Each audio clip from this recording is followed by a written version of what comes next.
Hey guys, what's going on? Back for another game review for Halloween Horror Reviews 2022, and I'll be talking about a game that has a special place in my heart.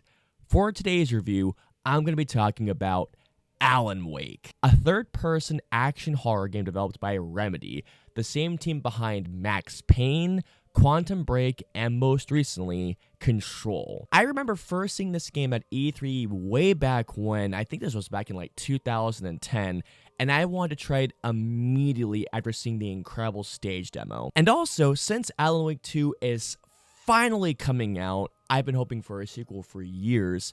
I figured it was the perfect time to talk about Alan Wake. Also, I wanted to let you all know that before we continue on, the footage you're all seeing is captured from Alan Wake Remastered, captured on a PS5. Simply put, guys, Alan Wake, I feel, is such an overlooked gem and one of my favorites from the Xbox 360 generation. Getting into the plot, in Alan Wake we follow, you guessed it, Alan Wake, roll credits, a famous writer who was on vacation with his wife in Bright Falls. Shortly after he and his wife Alice get to their cabin, it is revealed that they are there not only to get away. After an event happens, Alice has been kidnapped, Alan loses a period of time, and Alan must figure out not only how to save his wife, but to also live to tell the tale. Getting into everything I liked. Starting off with the game's plot. Alan Wake's plot is a combo of two things I love. Stephen King meets Twin Peaks. The plot is full of twists, turns, and one particular element that when I played it for the first time, I'll never forget my reaction. Now, I know the game has been out for a little over a decade, but I don't want to reveal it in case if you all haven't played it. But what I will say is this: it's fucking awesome. The story is split into episodes like a TV show. Now, this could disrupt the pacing of the game, but I found that it really worked. Each episode lasts around about 90 minutes, maybe about 2 hours. So you're getting quite a bit of game here. And by the end of the game, I wanted more. And finally, we're getting more next year. Something else I'll mention are the graphics, but I will mention this later as well. Alan Wake is a damn good looking game, especially in the remastered's 4K at 60 frames per second. It does have some frame drops from time to time, but otherwise the game runs buttery smooth. Also, being able to watch the cutscenes with higher textures and a higher resolution is great. The game does primarily take place at night, and man, the night scenes look beautiful. The shadow details and the black levels look phenomenal. To add on top of that, I just love the overall atmosphere of the game. The fog and how dense it is with a Twin Peaks vibe just make this a perfect title for Halloween. Another thing that I gotta praise is the gameplay. Alan Wake, like I mentioned, is an action horror game. More on the horror element later on. There's even a little survival horror in there as well. One of my favorite aspects is how they use light in the game for combat purposes. I've always thought it was such a unique mechanic, and still, over 10 years later, I find it to be one of the most unique mechanics I've seen in a video game. In case if you guys have not played Alan Wake, the main mechanic is fighting the darkness with light and staying in the light. Using your flashlight to separate the shield of the darkness from your enemies, then shooting the fuck out of your enemy to kill them forever. Also, there's a sweet dodge mechanic that allows for some awesome slow motion at times. At times, it will go into a killer cinematic moment, and these moments are always satisfying. Getting a great shot from either your revolver or shotgun and watching an enemy perish in slow-mo, holy shit, it is fucking satisfying. Also, one of the most genius bits of the combat is how they use the center of the flashlight when pointing as an aim reticle. I always thought this was just a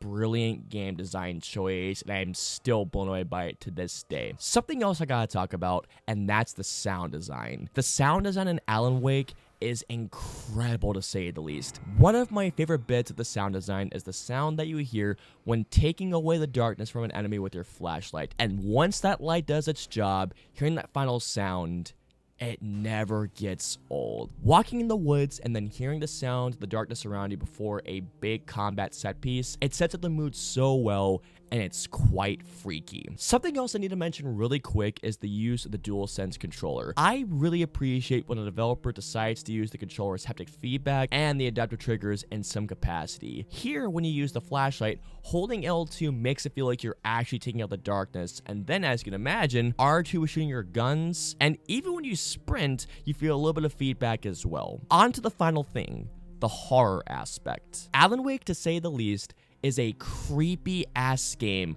with some scared shitless moments. The use of sound, the darkness combined with the story and the level design make for some amazing moments. One of the scariest moments I've ever had with the game, and it still freaks me out to this day by the way, is the moment after the game makes a brilliant homage to The Shining, and then you see a bunch of eyeballs on TV, followed by a voice that laughs maniacally.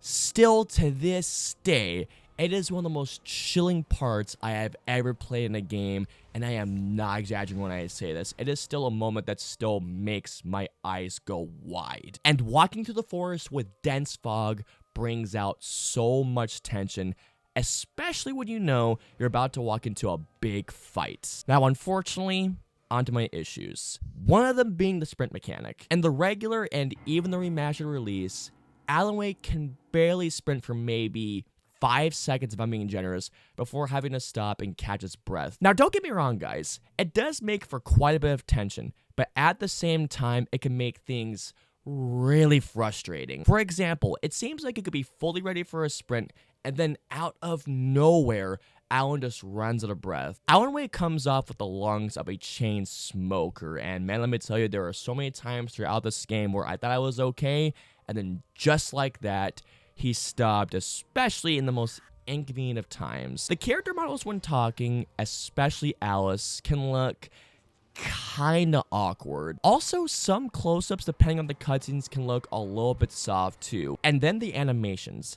Especially when Alan jumps, it just can look really stiff. And then sometimes when he makes a landing, sometimes just looking at the animations of him jumping and landing, it just looks really awkward. So overall, despite my issues, Alan Wake is one of those games that I feel didn't have nearly enough love when it first came out, and now it seems it's starting to get more love in recent years. Alan Wake has such a great and spooky story, unique gameplay, amazing sound design, and some terrifying moments. All in all, I'm going to give Alan Wake a 9 out of 10. Alan Wake is a great game to play and one of my favorite games to play during spooky season, and man, I am so hyped for Alan Wake 2. Bring it on. So comment down below and let me know. Have you guys played Alan Wake? What'd you all think of it? Let me know below. If you guys want to follow me on social media, I'm on Facebook, Twitter, Instagram, and Twitch. I'm also on Snapchat. So if you guys want to follow me on all those social media platforms, all the links in the usernames are in the description below. That's going to wrap it up for my review of Alan Wake. I hope y'all enjoyed it. If so, please hit that like button, also subscribe, and don't forget that notification bell for my latest review of my Halloween Horror Reviews 2022 goes live. If you guys want to see my previous 2 reviews, please click to the left or right side of the screen. And of course, until my next review goes live, I'll see you all next time. Damn it, die! No! No! No!